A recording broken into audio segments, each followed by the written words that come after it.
মোর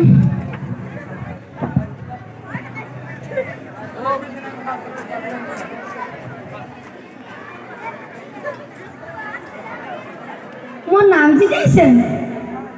মোর নাম তো ভাজু।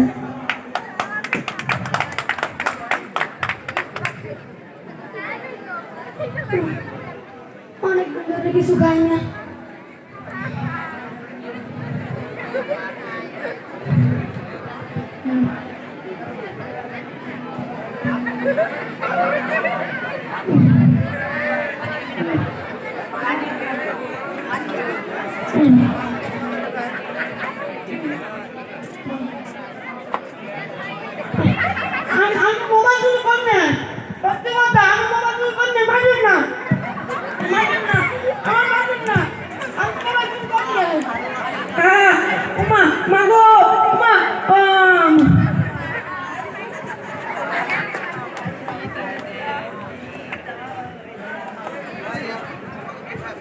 আর কাউকে বৈকুণ্ঠ বাজারের মতো ভাতের জন্য মৃত্যুবরণ করতে না